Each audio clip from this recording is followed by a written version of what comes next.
This Let me talk conference about will now be recorded. and let me start talking about what we are going to do today. So, even before the class has started, I went ahead and I created two different application services or two different web apps or two different app services on Azure. One app service is called Test App, something like this, which is running from East US 2. The other app is called Test North Europe, which is running from North Europe, and both of them have the same code basically that is running. So, I am going to talk about something known as high availability today. So this particular web application is also running, and I mean both the web applications are running with the same code, which is like the default Microsoft code, basically what I'm getting out there. So to differentiate things, I'll go into my Kudu console and I will just change the code that is running in the backend. So I'm going into the EastUS web app right now, and I'll change this code, just telling something like hello from EastUS or something like that.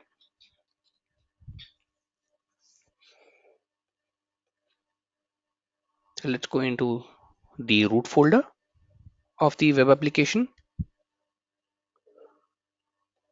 side root and hosting start.html. I'll just take everything out and I'll put my own custom HTML tag out here telling that hello from server 1 east US 2,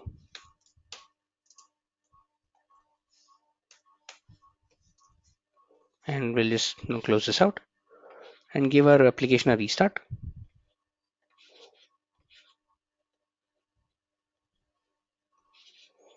and I'll do the same thing for my application 2 as well. I'll go into the North Europe web application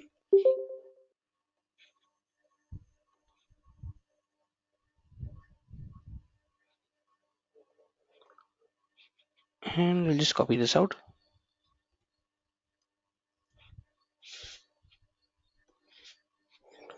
I'll go into the Kudu console of this particular application,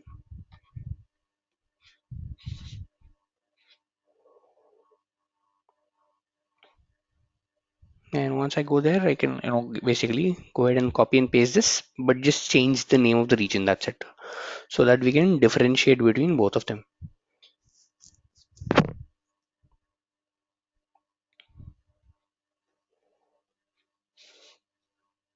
So going to the debug console and going into the root folder and just editing that particular file.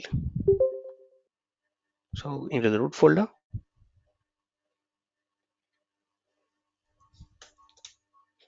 and just saying that this is North Europe,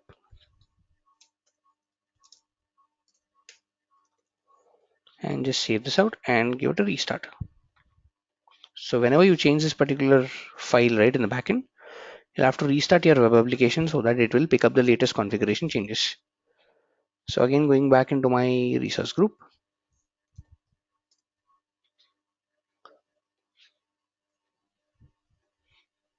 and if I basically go and hit my particular East US web application, it's going to display something like hello from server East US 2 and something like that. That's how it should ideally basically display. So it's saying hello from server 1 East US 2. And if I go into my second application and browse this out,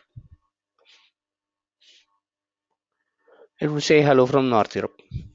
So simple HTML, in order to differentiate both of them, I made sure to go ahead and let's say give a very simple document out there called hosting.html. I edited that particular document and we said hello from server 1 North Europe and hello from server 1 East US. So what am I trying to do essentially is that I'm trying to make sure that my application is geo redundant, meaning my application is distributed across two different geographical regions. So just in case if let's say there is something, if my application is down in East US, the users or the request can still be fetched from a location like North Europe, for which I need let's say a device. And yesterday we discussed that we will be introducing something called as a traffic manager into the architecture.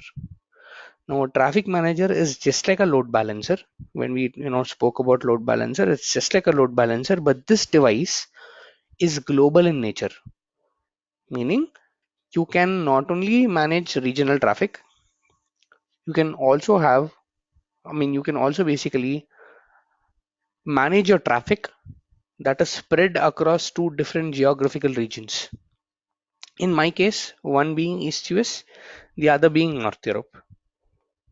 And traffic managers don't do a round robin like load balancers. Now, load balancer are a very basic, load balancing devices out there.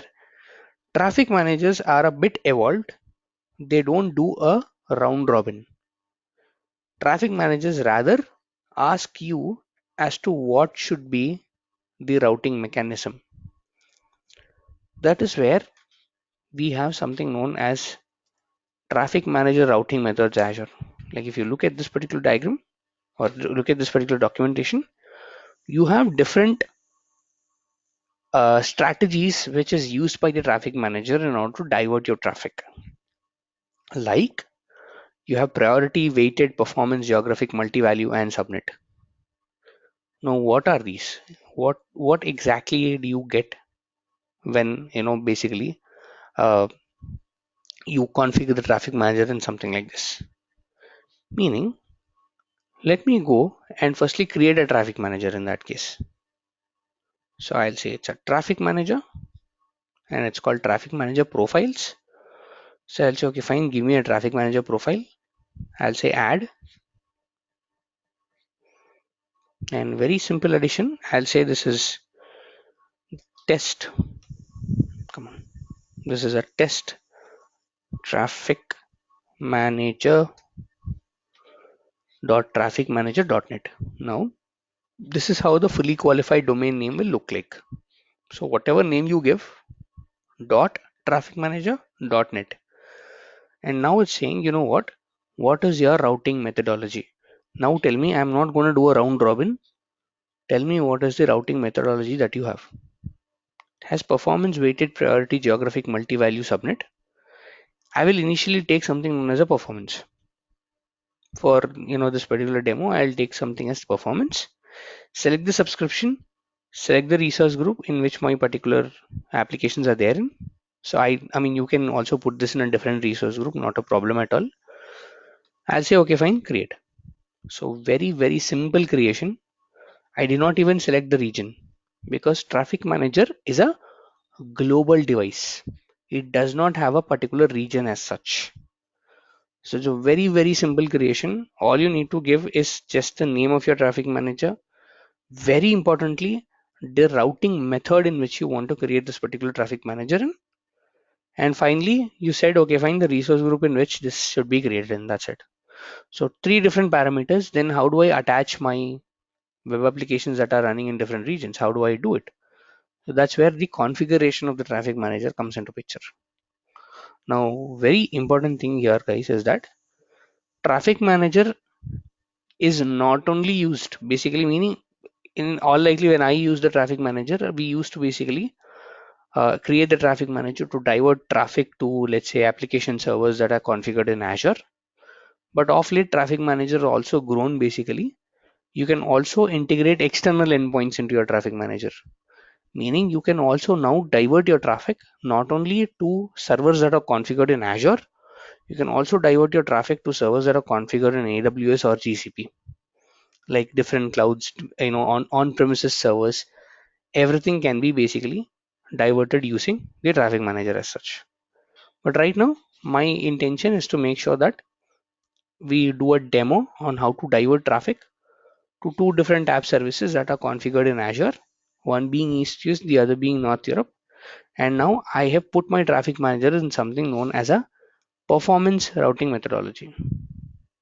The routing methodology that we are using right now is a performance. So what I'm going to do right now is that, okay, fine, I'll go into my traffic manager, and how do I configure the backend pool? Is like I come to something known as an endpoint and I say add an endpoint to it. And now I would say it's an Azure endpoint. If you have, let's say, AWS machines, you can also go for an external endpoint as such and give the IP of that particular endpoint. But for me, it's an Azure endpoint. And I would say the endpoint name is, let's say, EastUS2. This is the name of my endpoint. I will now say, you know what, it's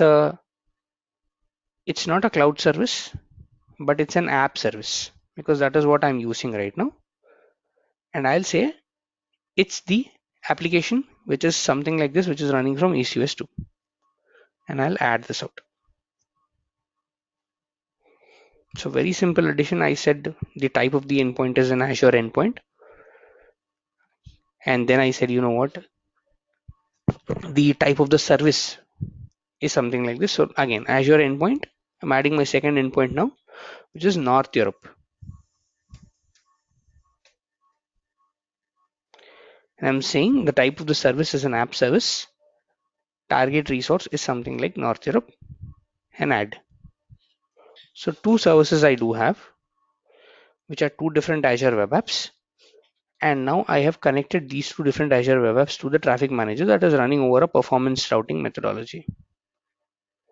So I added both of them as what? As endpoints in the backend. And something known as the endpoints. If you have 10, you can add 10. There are no limits to the traffic manager. You can add multiple endpoints basically to your server. So now I said, okay, fine, these are endpoints out here. And I have basically made sure that the traffic manager now basically has both the endpoints, and now the monitoring status of the traffic manager is that it's checking for the endpoint status. Now, did I configure health probe? I didn't do everything. I didn't do all those things because again, this is an Azure managed platform as a service. It takes care of the monitoring. It takes care of all that stuff. You do not have to configure that. So what I'll do right now is that now I'll go to, let's say, now usually the traffic manager takes some time in order to make sure to identify the services. Now it says, you know what, endpoint 1 is online and all that stuff. So both the endpoints should come online. For that, it will take some time basically for it to, identify what the endpoints are and all that stuff. Right now, if I take my IP, now this is the DNS name label for my traffic manager, which is http traffic manage.trafficmanager.net. And if I take this out and if I hit here, yeah, it gives me site not found and all that stuff because it's still identifying my endpoints out here. So it'll take some time for these endpoints to identify initially. Like it will initial setup will take somewhere around 5 to 10 minutes. But let me try an incognito window and see if I'm able to load something out. Yeah, still the same.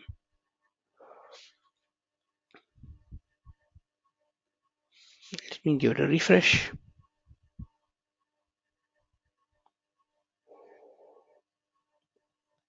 And let me allow my traffic manager a bit of time basically so that it can load. And guys, any questions still here that I can take while the traffic manager is like kind of checking the endpoints out there? For a traffic manager web link, that name DNS name, can we make it Mhm. custom DNS name? Yes, we can make a custom DNS name out of it.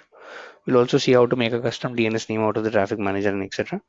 Let me see if this particular traffic manager is able to get resolved.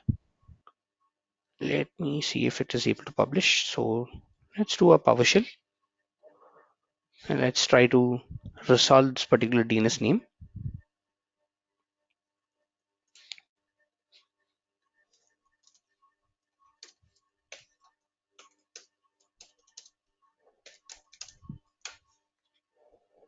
I don't need the HTTP and I'll just try to see if the domain name really exists or not. Yeah, it's not resolved because this is still trying to attach the domain name, let's say, to your application. So this might take some time. Like usually I've seen this being done in like about 5 minutes, but sometimes it might take some time. So if I look at my web applications, let's see. If I look at the custom domains of the web application,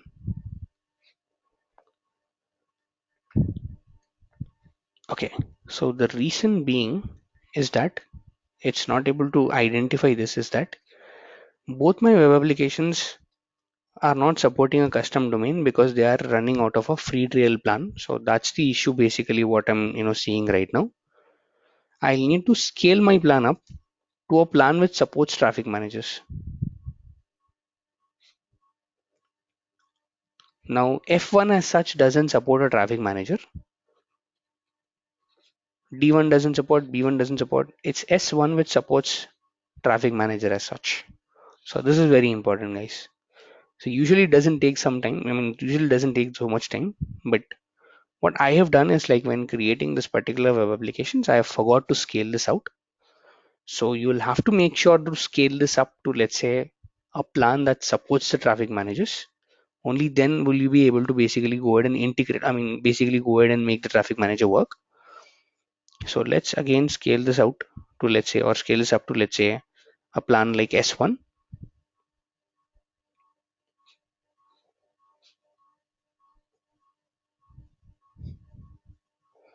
And once you scale it, right? Okay, let me scale this out. Once you scale this up, if you go into the web applications, how will the traffic manager identify that you know what these are the backend pools? Is that a custom domain name would be added with the traffic manager, something like this. Meaning, now you have a CNAME record mapping for this particular traffic manager. Now, yeah, it will take some time. Let me see. Let me do a DNS basically, and let me see this out. It needs to check the endpoints out here, and it needs to make sure that both the endpoints are really, online. This is how it'll kind of check this out. And finally, when it's like added, when it's like integrated to it, your traffic manager would, come into a shape basically where it can work. As of now, I don't think it is still, yeah, it is now able to, let's say, give you something in the backend. It's now able to give you something in the backend, meaning the records are being published right now, meaning this connection is successfully established. Meaning, what did I do again, guys? Is that initially I was in a free trial plan, I mean, in a free tier app service SKU, which doesn't support the integration of traffic managers. But I went ahead and integrated it, and then later I scaled my plan up. So this is now my traffic manager identifying that you know what, I have two different endpoints, both are online. This should be online, guys. So this is important. This is an important indicator is that both of them are online. And as and when they are online, you'll also see that both the traffic, I mean, both the applications will have a custom domain name as traffic manager, something like this. Now, very importantly, I am now being routed to something called as North Europe, and whatever I do, I'll be diverted to North Europe only. Why is it? Why am I being diverted to North Europe? Is because I have configured my traffic manager in a performance methodology. What happens exactly in a performance methodology is that your traffic is routed to the best performing server. How do I define what is best performing and what is not? Depending upon the response rate. Now, practically speaking, East US is a bit far away from where I am. Now, I am sitting in a location like South India, and I'm trying to hit my particular traffic manager. And what my traffic manager is trying to do is that my traffic manager is trying to query both the websites that are sitting in the backend, and it's seeing what is the latency. Where am I getting the best possible latency? Where am I basically getting the best possible response? In my case, it is always North Europe, because North Europe is the closest server for me, is the closest web application for me, and that is the reason my traffic is always being routed, let's say, to North Europe. If let's say the server in North Europe is down and the latency is increased, then that is the case when your traffic is diverted to East US too. So performance will always consider what is the best performing server in terms of the latency, and wherever you get the least latency, there your traffic would be diverted. So I don't want this right now in this way. I want to devise a strategy that the server that I have in East US2 should always be the server for which the request goes. meaning I am now telling that this is my primary server where all my requests should be diverted, and North Europe is a server which is my backup server or the secondary server,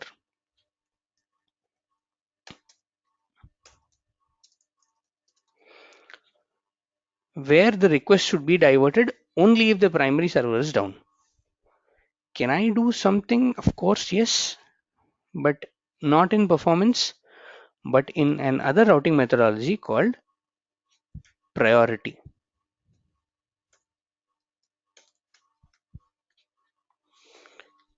I have created I mean, my traffic manager, right now I've created my traffic manager.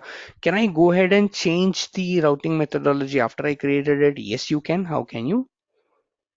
Come down to the traffic manager,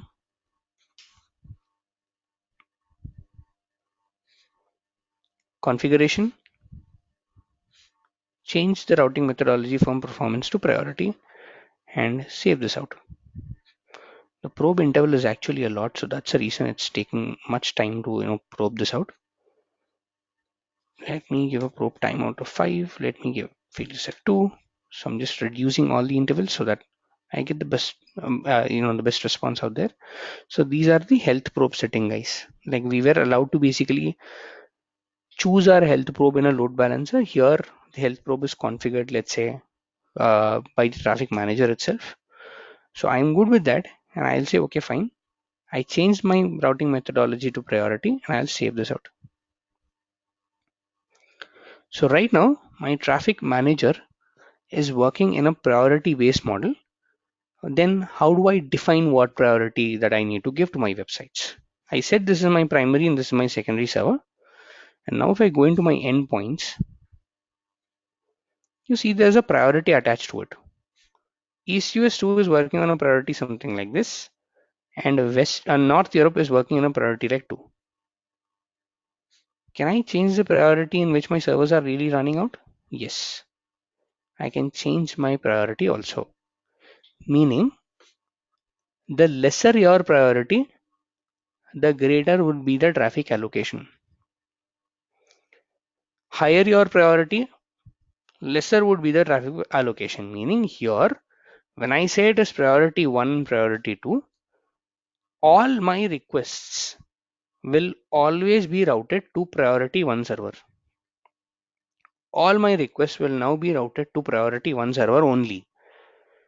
If my priority 1 server is down, that is where my traffic will now be diverted to the priority 2 server.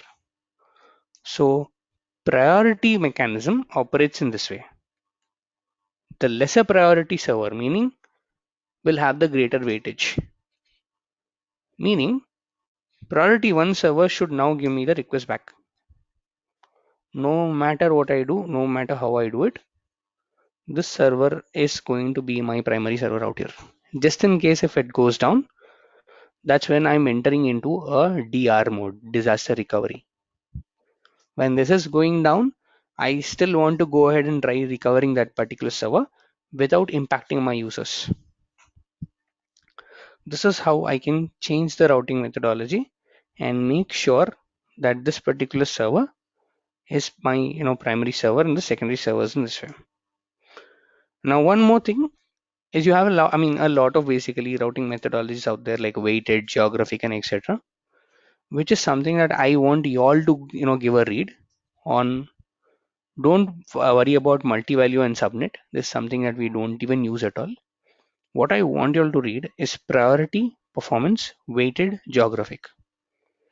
Now I'll just explain what really geographic is. Now geographic is, or geographic origins, when you want to have a localized content. Meaning, let's imagine you're a newspaper company. You have your newspapers being published in different parts of the world. In India, you're publishing a newspaper in a language like Hindi. In US, you're publishing a newspaper in a language like English, and in Europe, you're publishing your newspaper in a language like Spanish. So three different regions, and you want all the users from one particular region to only visit that particular website. That's the reason when you go to Amazon.com, right, it will identify telling that, hey, you know what, you're from India. I want you to I want you to go and visit, let's say, the Indian website. If you still want to go ahead and visit the .com website, I'm okay with it. So what am I forcing my traffic manager to do is that force a request from East to or from US to go into a server like East US. Force a request that is coming from India to go into a server which is based out of India. Or let's imagine if there is no server in India, then what? Then divert the traffic to, let's say, the closest available geographic region. This is called geographic routing methodology, guys. Diverting your traffic to the what do you say? To the same region, I mean, to the same geographic area or the nearest available geographic area is called as your geographic routing methodology. And this is what they say about it. If you go into, let's say, the documentation, this is what they talk about it. That you know what, you have so many endpoints out here. You're a user who's coming from Germany and you are basically diverted to Germany only. This is what they talk about. So what I want you all to do today is basically create a traffic manager profile, try it in priority, try it in performance, try weighted. I haven't explained what weighted is, but I want you all to basically understand what weighted is through the documentations, and also try out geographic and let me know what challenges that you kind of face. So any questions with this, guys? Anything till now? Can we use Traffic Manager for the VMs which is hosting Yes. IIS? Yes, you can use Traffic Manager for the VMs which is hosting IIS. In that case, your endpoint will not be Azure App Service. Your endpoint will be a public IP address. You can give a public IP address and you can basically take a public IP address out here. Now I have like 3 different public IP addresses out here.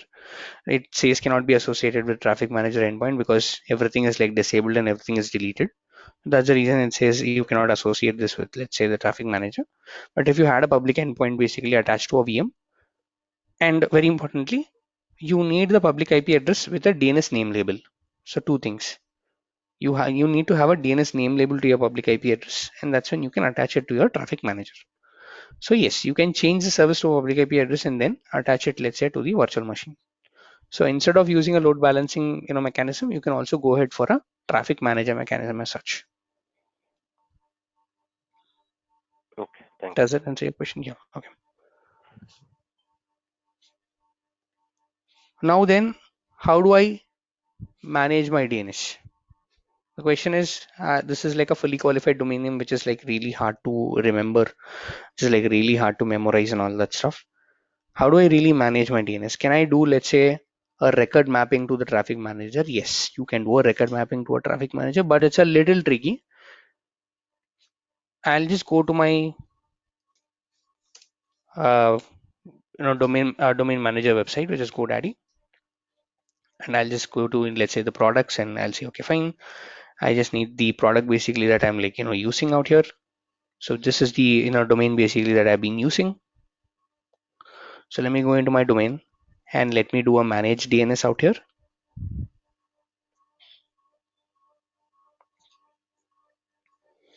So let me say manage DNS, and now I am in the domain controller page. Now what I want to do is that I want to make sure to add a record mapping out here. Now guys, which type of record mapping should I basically add out here? Should it be an A? Should it be a CNAME? What should it be? CNAME. CNAME. Exactly. CNAME. CNAME. CNAME record, exactly. This is a canonical name record. It's not an A record because it's not an IP address directly. So I will say it's a CNAME, and I'll say it is www record pointing out to this particular traffic manager out here. So take the HTTP out. I don't need the HTTP. So just test traffic manage something like this and save this out. That's it. This is the only record I want. This is the only record I'll be ever needing, but the records will not be published yet. if I take this out and if I, let's say, do a digital web interface, and if I try to basically resolve my host name out here,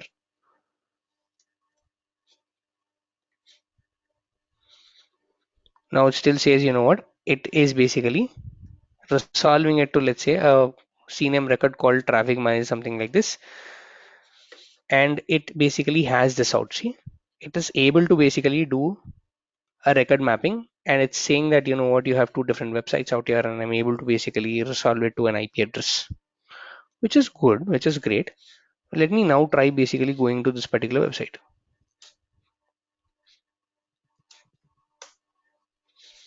It says 404 website not found and all that stuff. The reason it's doing this way is that, let me see, let me do a resolve DNS name, and let me take this out.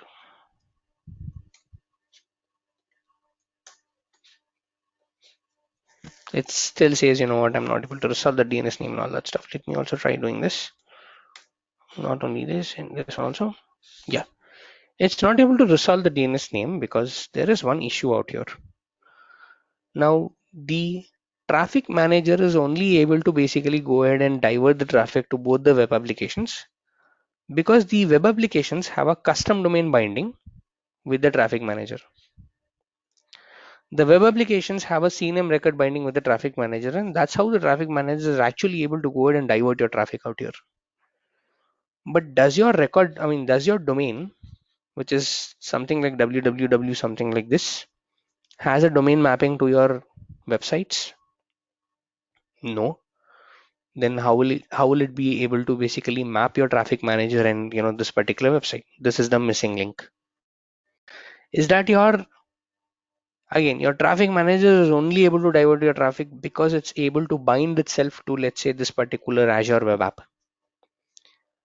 And if you need your custom domain to also do the same thing, meaning if you need your custom domain to first go to your traffic manager and then the traffic manager to divert your traffic, you need to have a CNAME record mapping even here.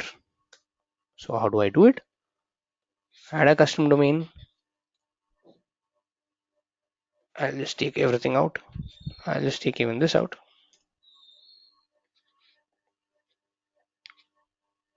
And now it's going to validate my domain name out here.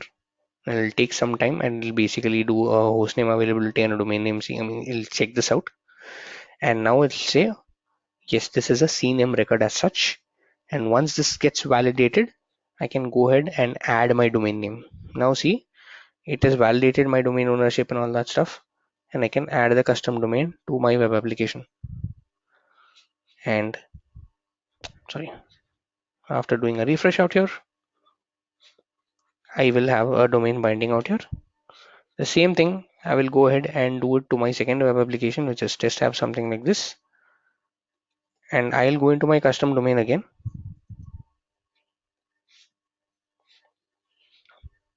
Add a custom domain, add a CNAME record mapping again. Take this out and validate this out. And then, you know, the hostname verification and the domain ownership will be verified, and you can add a custom domain. Now, this is how you will make sure that your custom domain is integrated to your traffic manager, and which is able to even, I mean, which is even being able to identify by your web app. Now, what if I have, then the question is, what if I have 10 or 20 web applications which are hosted to a traffic manager? Do I have to come down to each and every web application and add a custom domain? Yes, unfortunately, but this also can be done by using a PowerShell script or an ARM template. This is how you can also bind this out. This is how rather we do it in the real time, is that we use an ARM template. We basically define the custom domains in the ARM template, and then we bind it in this way. Now, once this is bounded, you can probably try doing a resolve DNS name. Now, let me see. Okay, resolve hyphen DNS name. Fine. This is the issue. Resolve hyphen DNS name hyphen name. Now, I think I have not. Okay, I have not properly give the command out here. That's the reason I'm not able to get anything out here. But yes, now if you look at things, right, now it says that, you know what, yes, I have an answer. I have a CNAME record. My Azure something like this is pointing out to a CNAME record called traffic manager.net, which again the CNAME record of the traffic manager again has a traffic, I mean again basically is being diverted to test app something like this, because that is a priority one, guys. That's the reason it is always getting diverted to 2047 something like this. This 2047 or this 2049.97.3 is the IP address of the website that is hosted out of ECUS. And if it was into a performance, you would see both of them out here. Meaning, now if I go into my custom domain, if I hit my custom domain out here, it will now be able to divert my request to the, I mean, the request is going something like this. If I do basically a custom domain, I mean, if I basically hit my custom domain, the first hop point is my traffic manager.net. And the traffic manager.net is also configured as a CNAME record to test Azure something like this. Again, test app www dot something is also a CNAME record binding to an internal IP or to an internal name, something like this. And this internal name also has a CNAME record mapping to east.us.cloudapp.azure.com, which is, let's say, the DNS name label of the machine on which this website is hosted. And this has an ANAME record mapping to the IP of the machine. This is how it kind of boils down. This is called IP tracing or request tracing, whatever you can call it. So when I hit www, it has a CNAME record mapping, and at the end of the day, it has to resolve this to an A record. This is the logic.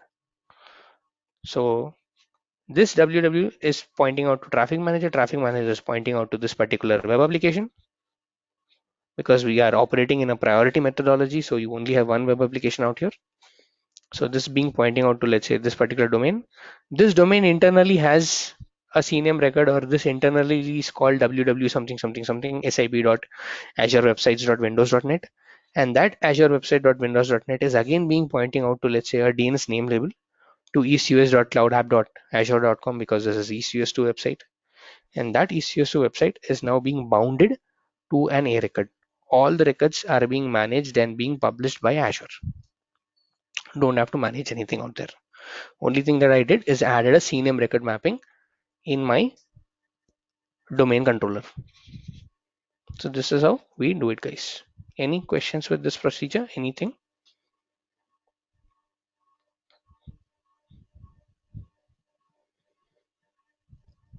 But why didn't show the details of North Europe then? Because the priority, right? But Exactly. Since it's priority, it will not show, Akila. Because every time your traffic manager is identifying a website, your traffic manager will only identify ECS2. Because for it, it's only ECS2 right now. If you change the priority for ECS2 to 2 and North Europe 2 to 1, that's when it'll go ahead and show North Europe. Because for your traffic manager, it's not two different websites right now, it's only one website right now. Just in case that website goes down is when it'll try to show, or it'll basically show the North Europe. Meaning if I take this down, let me also do that. If I take my web application 1 down out here,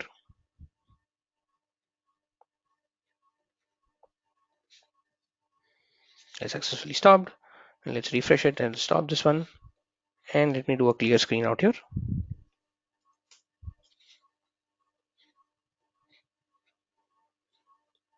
Do you now see this?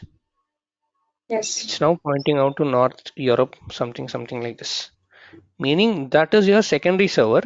So always the request will be diverted to, let's say, it'll try to divert your request to the primary server, just in case the primary server is unavailable.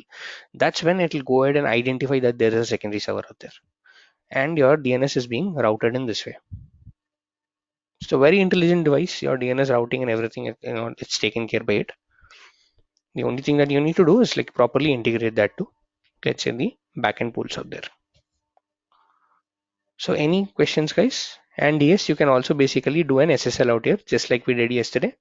You can bind an SSL domain to, let's say, or you can bind an SSL certificate to, let's say, the my Azure, this particular custom domain using the the custom certificate out here, or using the Azure managed certificate out here, and your SSL will also be binded, and you can basically secure a website like this. So if you have 10 different websites running the same code out there, and if you want to, let's say, balance your traffic to make sure that you have an intelligent application that is running out there, you can use a traffic manager as such. And yes, traffic manager can also be bounded to, let's say, the virtual machines that are running on IaaS servers as well. For that, you need to basically do an custom. I mean, you just need to make sure that the endpoint is an IP address. So the question is, can I have a combination of web apps and IaaS servers? Yes, you can. There is no limitation at all. Can I have a combination of Azure and AWS? Yes, you can. In my traffic manager, when I add a new endpoint, if that particular endpoint is hosted in AWS, I can just add an endpoint like this, and now I can say this is not an Azure endpoint, but this is an external endpoint. He'll just ask me for the fully qualified domain name of that particular IP, or they'll say the IP address. That's it. So you can now divert your traffic between two different clouds also. That is the biggest advantage, and it is very easy to use, guys. Like a load balancer, when you configure the load balancer, you had to configure the health probe, you had to configure the rule and all that stuff. Because load balancer again is, let's say, a category of an infrastructure as a service where you are expected to manage a lot of things. But here, this is a platform as a service, so most of the things is managed by Azure, and you get to consume the service as such. Is this fine, guys? Any questions that I can take for this particular topic? Is there any limitation for number of traffic managers to be created in particular account or subscription? Again, that is dependent upon the quota that is allocated to your subscription. So it all depends upon how many traffic managers basically that you are allocated in that particular region and stuff like that. So for me, let's say usage and quota, and let's say the provider is something like a traffic manager or the network basically. Let me see. Now this is where you will basically see something like a traffic manager service, and this will basically have a quota there in that particular region out here. Locations, I don't need this one. Let me clear this all. Yeah, you'll be able to see a service like a traffic manager out here, where you can just select the traffic, just see the traffic manager, and you can also see what is the quota that is allocated in this particular subscription as such. Generally, there isn't like a hard limit as such for especially services like traffic manager which are global. And normally, per a subscription, I have not seen people creating more than 2 or 3 traffic managers as such. Like 2 or 3 is like the maximum limit, because that gets your job done. Because the more traffic managers you create, the more headache it is for you in terms of associating a custom domain and all that stuff. So lesser the traffic managers, lesser will be your management workload. That's how simple it is. And Does that also answer this your is question? Hmm? and also this is not a free service, right? So this needs to be No, paid. this is not a free service. It's a paid service. Yes. Anything that you create in cloud is a paid service. Anything that you do, it's a paid service. You also have the what do you say? Uh, the service charge for this, so you can see how much it is getting charged. Let's say in the Azure pricing calculator, you can use the Azure pricing calculator in order to calculate what is the price basically that you're paying up for your traffic manager and etc.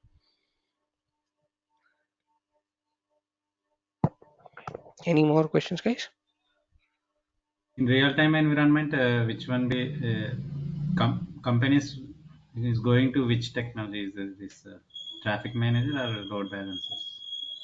It depends upon what you're really trying to use out there. Let's say if you're just trying to do a simple round robin for your traffic, and you don't need anything like regional kind of a thing. You all, I mean, your servers are all basically situated in just one region, and you just want to divert your traffic out there, they'll use a load balancer. But if you are using a PaaS service, and if you do not want a management over if you do not want a management headache of managing all your services, they'll go for, let's say, a traffic manager. And if you need something more, like if you want to basically do an SSL out there, like if you want to terminate your traffic, which is a bit advanced, which we'll talk about later point in time. If you want to do a secure socket, and if you want to do, let's say, a custom diversion of your traffic, then you'll go for a service called as an application gateway. So you have multiple devices available out there. All you need to know is like the use case of each and every device so that you can suggest what you can go for. That's it. So you have something like Azure Friend Door, application gateway, traffic manager, load balancers. All these are load balancers of a nature. Does it answer your question, Srikant? Yeah. Hmm? And for traffic Yes, sir. manager, public IP is mandatory, right? I'm sorry. For traffic manager, public IP is mandatory, right? Public IP. No, for a Uh, load balancer. You're talking about a load balancer, is it? no, in traffic manager itself, when we select some Hmm. website or IAS, for that Hmm. public IP we are selecting, right? Which integrated with public IP. Exactly. Yes. Okay. And traffic manager is only for PAS, right? Not for IAS, No, you can infrastructure also manager. basically you can integrate even in infrastructure as a services inside traffic manager. That's what I was explaining earlier to Chandra, that if you have a virtual machine that is running on an IIS server, and if that Mhm. particular virtual machine has a public IP along with, let's say, a DNS name label, you can also integrate that.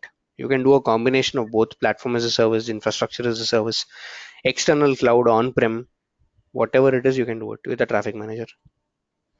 But Okay. load balancing is specific, like mostly we integrate infrastructure as a services only with load balancer, because either it is virtual machines or virtual machine scale set. There's another concept called scale set.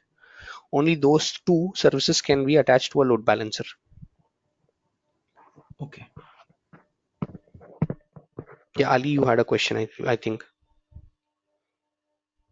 Yeah, if we create a resource group in a different resource group, load balancer Mhm, mhm, or traffic manager, so how can we mhm. configure the two different web applications?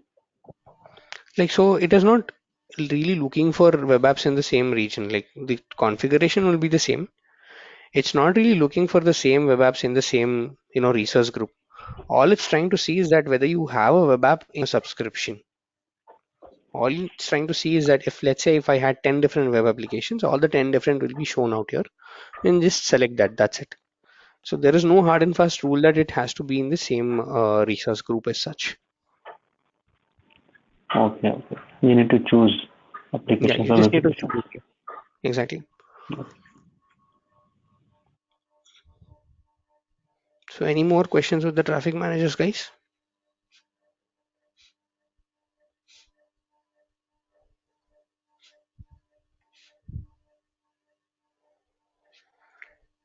Okay, if there are no more questions, then one final concept for the day is that, okay, fine, traffic manager, all this is great, all that's fine. But there are a few companies, I mean, this is a very specific use case scenario, is that they want to deploy multiple applications into the same web application. Meaning, I have one web app. Let's create a different web app out there. And let's put it in, let's say, a tier called S1. So let's say this is a test multi application. ECS2, review and create this out.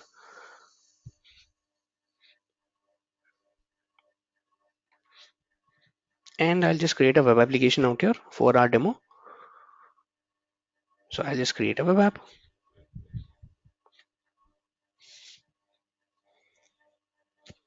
And I'll say it is a multi application, multi app 2ZZ000, .NET Core 3.1, ECS2, or let's say, yeah, it selected the existing plan, which is great, not a problem. I'll say fine, this is great. Monitoring disable this out and review and create this out. So what am I telling or what am I talking about right now is that let's imagine that you are designing this particular web application for your own organization and you want to do something like this. If I do a test application.azurewebsites.net,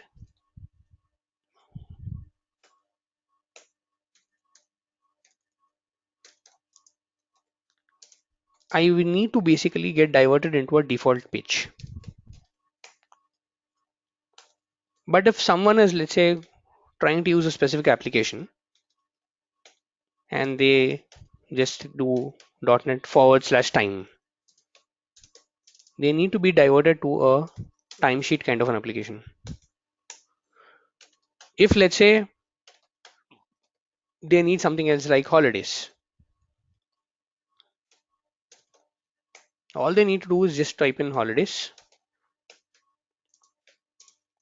and they go into, let's say, the holiday calendar and stuff like that. Meaning, can I have an ability to host multiple websites inside the same Azure web app? Why do I want to do that? Cost cutting, ease of management, a lot of things as such. Can I do that? Yes, of course you can do that. That is a feature which is possible with a web app. That's actually a feature which is also possible with the IIS service, which is called parent and child websites. But this is even more simpler when it comes to, let's say, the Azure websites and all that stuff. So now, as of now, I have, let's say, if I go into this particular multi-site and all that stuff, I have this one. It says, hey, web app developers and all that stuff. Let's consider this to be my default application. Now, what am I going to do is that let me go ahead and download a free, a couple of HTML templates out there.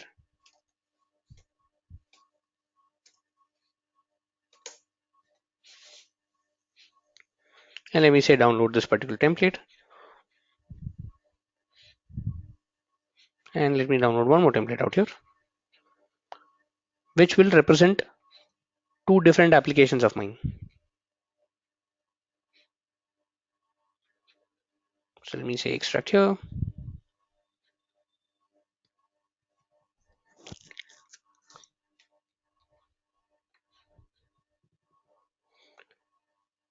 And let me also do the extraction out here.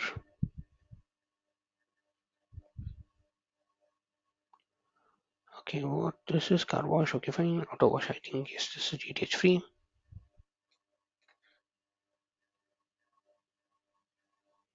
Okay, so I have two different templates out here and I've kind of extracted them. Both are like, kind of HTML. Both of them are, let's say, the HTML pages out such. Even this and even this is like a HTML page as such. Now I want to make sure to transfer the entire code from my local machine into my web app. So guys, what kind of an option can I use out here? If I want to do a transaction of my code from, let's say, my local system to my web application, what can I do here? What can I implement here? Or rather, how can I connect my web application to my local machine, guys? Anyone? Kudo. Okay, Kudu, yes, a good option. I can upload it out. But Kudu is again very basic. Like you can upload files, but folders is something which is a bit tough to replicate and all that stuff. Yeah, by using FileZilla And or FTP. FTP. FTP. exactly, FTP. So I'll just use a service like WinSCP, like FileZilla or like WinSCP out here, Yes. and I'll make sure to connect to this particular application. So how do I connect to this particular application again? FTP hostname and get published details, username and Exactly. password. Right. So I'll basically get the FTP hostname out here, and now I need a username and password. So I'll get the publishing profile. Go to my publishing profile. Go into, let's say, the username and password out here. Username is something like this.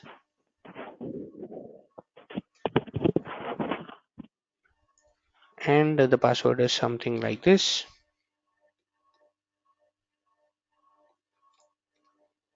So I'll just take the username and password out here and just get connected to my web application.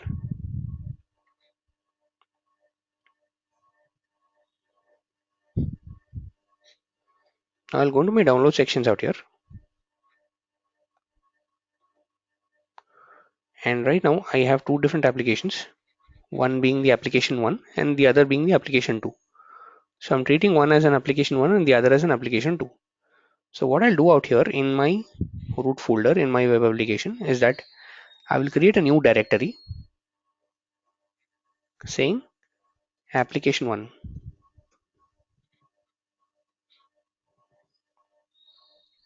Go into that particular directory, go into this particular directory out here, copy and paste everything.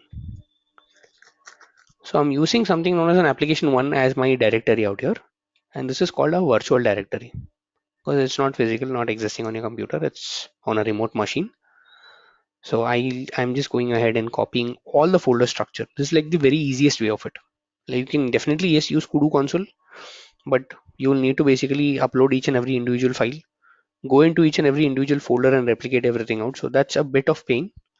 So this is an pretty easy service that you can just connect to directly the root folder and kind of do all that stuff. And once this is done, I'll go ahead and upload all the files into, let's say, another directory called application 2. I'll also create something known as an application 2 folder and upload all the files to application 2 as well. And finally, I'll need to configure something in my web application. So let's do that. So let's wait for this particular services out here. And this is for this particular specific, this is a very, very specific use case scenario where you have a company which just needs one particular web application running on, let's say, S1 tier. They don't want to create multiple web applications because a management is a bit headache. If you basically have again different applications out there, you need different custom domains. That's a headache again. So I don't need all these things out. All I need is a very simple application, one custom domain, one application, but multiple sites inside it. So multiple sites with the same basically application, which will help me ease everything basically that I'm talking about. But I need to configure this using something known as a virtual directory or something known as path mapping in Azure. So this is my application 1. I've like put my application 1 here. Now I'll do the same thing. I can also do the same thing for the application 2. I can create a new directory out here and say application 2. But again, it's going to take like about 2 or 3 minutes of time to transfer all this data out here. Like we can do that at a later point in time. What I'll do right now is that this is my application right now. I need to now configure it to understand that what it has multiple sites here. So what I'll do, what I'll tell this application rather is go into something known as configurations. We will see what app settings or what connection strings or all that stuff. But right now I'm looking for one specific configuration out here. So it has app setting, general settings, default documents, and path mappings. We'll see all what these are. But for me, I'm looking at path mapping and I'm looking at something known as a virtual directory. Now, when you hit this particular website,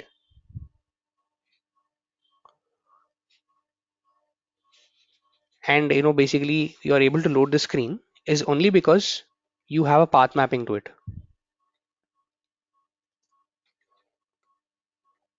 You have a path mapping to it, which is diverting it to a folder called site and www root.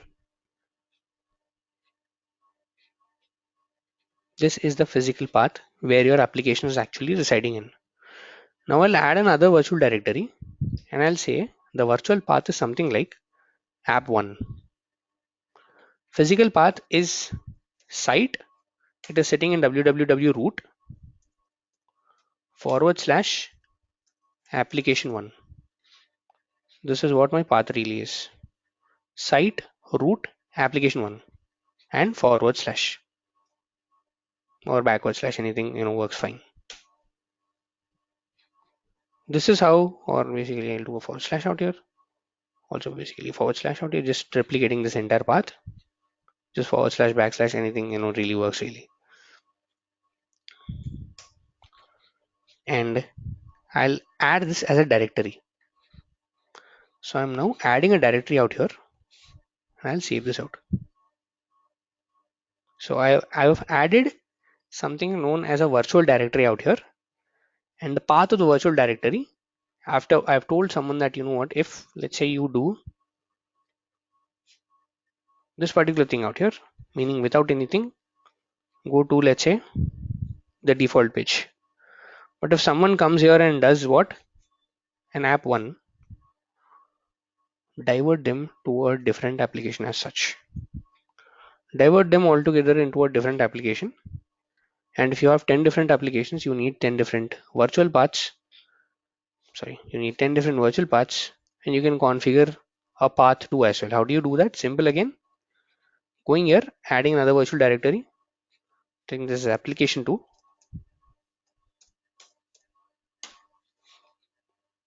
Make sure the spelling is right. Application 2 and all that stuff. So see, I missed an I here, but still it's okay. So going into this particular directory, copying everything out here, pasting it out here. And then after this is done, come to your configurations, path mapping, add a new path mapping. If someone does an app 2, it should go to a physical path like application 2 without an I, because that's the folder basically what you configured or what you're configuring right now. Site root application 2. And once this is configured and once you kind of save it and restart your application, and once this is like in place, right, if someone does an app 2, they will go into the second HTML page. If you have a code also, you can configure the same thing in that way. I mean, same thing in this way. So just one web app, but multiple applications that are sitting inside the same web app. This is how you can configure things out, guys. Guys, any questions here? Yeah, can we link our SQC, I mean database server to these web apps? Yes, you can do that. I'll also show a demo on how do you do that, and there is different concept to that. So you can, yes, link your SQL databases or MySQL, Cassandra, Mongo, whatever it is, to your web applications also. And in real time, yes, you will definitely have a web application or a storage account or some kind of a storage device that is sitting in the backend. How do you do that? Or how do you basically integrate your databases to your web application? Is by using something called as a connection strings out here. You need to add the connection strings. Now we discussed about connection strings in a concept like storage. You had storage connection strings, right? So you can add that particular thing out here. You can change it to custom. You can add a storage. You can add a value to it, and it will get integrated to, let's say, your backend devices. I'll also show how a demo. I mean, also show basically a demo on how does it's done and all that stuff.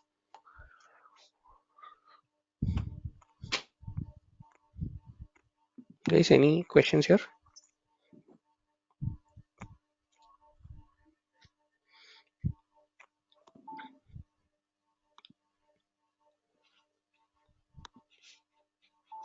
Guys, any more questions? Anything that I can take?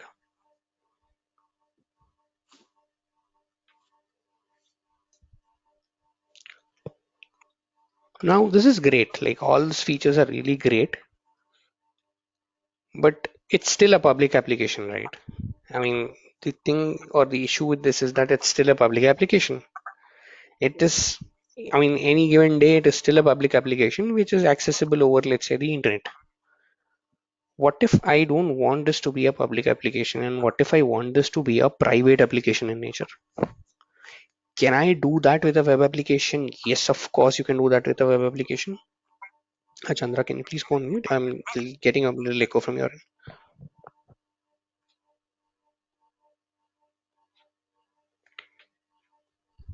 It is still a private application as such. I haven't still secured it. I haven't still, done a lot of things. It's still a private application as such. Can I make it as private? Yes, you can make it as private, provided your app service plan is in isolated tier. That is what we were talking about, right? If your app service plan is in an isolated tier or something known as an application service environment, application service environment again is a very powerful tool out here. which will completely give you an isolation, but this is costly, very, very costlier. Also, we have a lot of issues with scaling basically a web app that is sitting inside a inside an app service plan, or inside an app service environment, very popularly used by banks and all that stuff too, in order to protect and all that stuff. But can I not use the same plan because I've already configured all these things and all that stuff? And can I not just tweak something and make this as private? Yes, you can make it as private.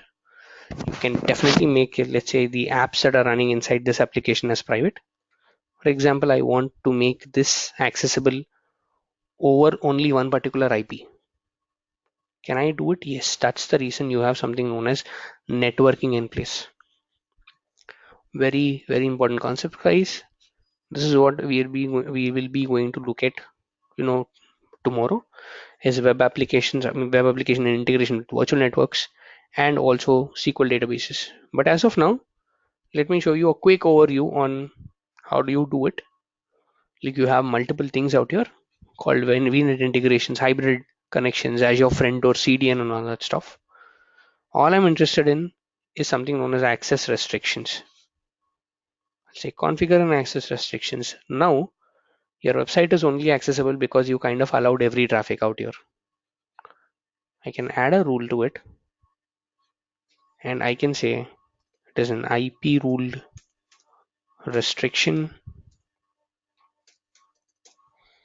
I'll say allow only this one.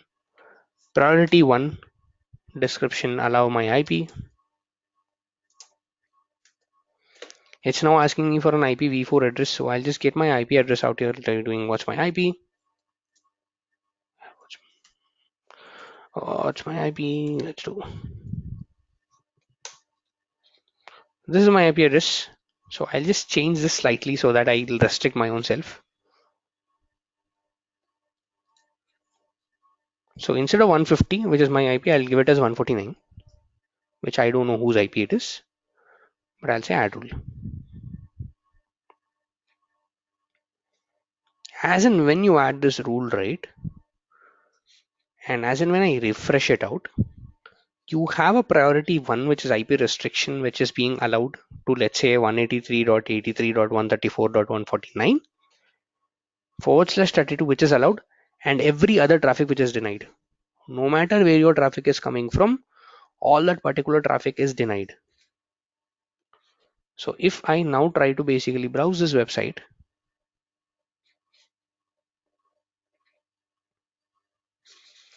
403 forbidden, meaning the website that you kind of are trying to reach out is kind of restricting you because the organization has implemented something known as an IP restriction out there. This is how you take out something which is public out of the box. Azure web apps are something which is public in nature and convert it into something known as private. And if I basically allow myself, how do I do that again? Networking, access restrictions, go into this rule. My IP was 150, so I'll just put it as 150 out here instead of 149. I'll update this rule. So I'm just allowing my own self, that's it.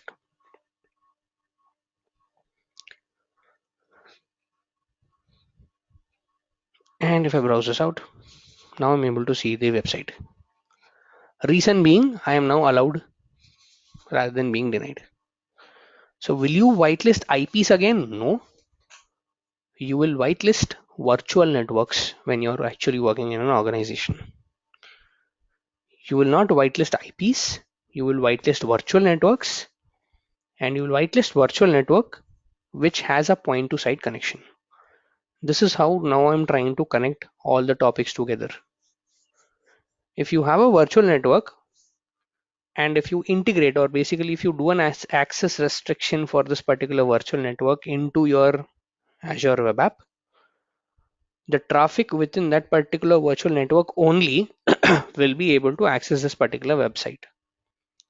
And if that particular virtual network has a point to site connection being established, every user who's connected over a VPN can only now connect to your web app. no one else will be able to connect to your web app. This is how you can restrict the traffic.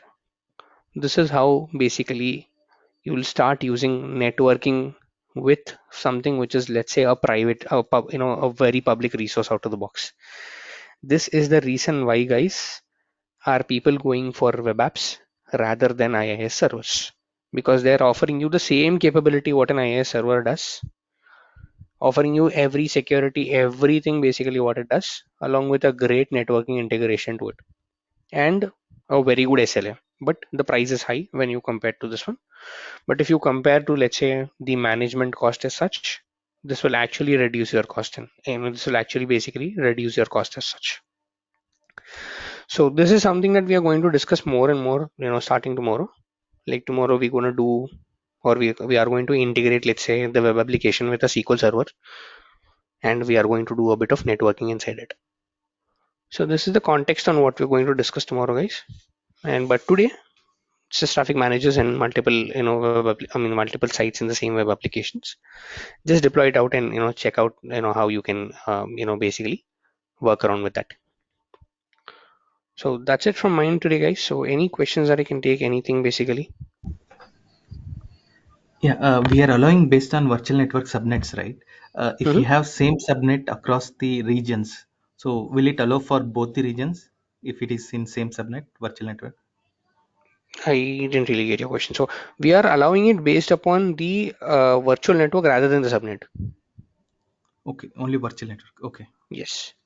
You're whitelisting virtual networks, not really the subnets as such. If I'm not wrong, you're not whitelisting the subnets. Let me also check that out. I'll have to see that, just give it a shot and see that how it is. Okay. Okay. Tomorrow we can check that. Yep, Sure. Thank you. no problem. Any more questions, guys, before we close the session today?